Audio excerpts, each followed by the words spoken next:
Hi, and thanks for being here today. Today I wanted to talk a little bit about yoga therapy, what it is, and how it leverages some of the science in Ayurveda. Yoga therapy is a holistic, preventative healing modality that leverages the Panchamaya Kosha system and the guna to help students and clients find balance. Yoga therapy is not talk therapy, and it doesn't leverage cognitive behavioral therapy or dialectical behavioral therapy. In fact, I prefer to work in Yoga Nidra without the story. Sometimes clients and students want to talk through or cognitively process their experience, and this can be helpful for some clients. But it's not an opportunity for me to give advice or to ask probing questions or to inform my agenda as their yoga therapist.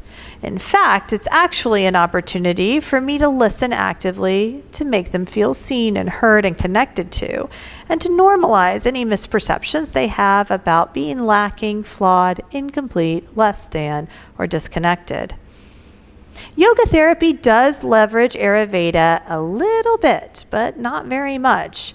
In fact, it's important to note that yoga therapy and Ayurveda have two separate scopes of work.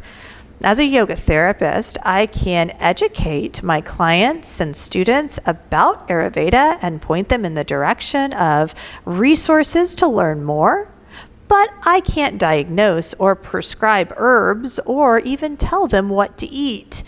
You see, an Ayurvedic practitioner is trained for years and is well-versed in herbs and food combining, along with the principles and practices found within Ayurveda. They are experts in their field. When we learn Ayurveda as a yoga teacher or a yoga therapist, it is simply to develop an understanding and awareness of the practice of Ayurveda so that we can integrate it into our own practice of yoga and Ayurveda. It's not meant for us to then project that onto our students.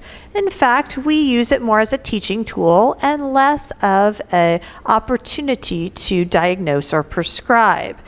It is very important that we maintain our scope of work when we are yoga teachers and yoga therapists. We need to remember that a yoga teacher will never prescribe or diagnose a student or a client, and neither will a yoga therapist. When in doubt, refer out. Make sure that you have a list of practitioners in your area that can meet clients when you can't. If a client is requesting something that's outside of the scope of work of a yoga teacher, make sure you have someone to refer them to.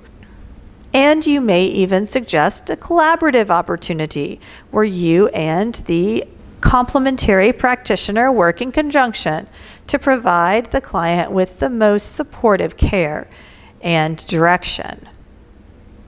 Yoga therapy can be used to help our clients find balance, to help them to awaken into their enlightened state of being, and to help them to establish self-realization through yoga practices.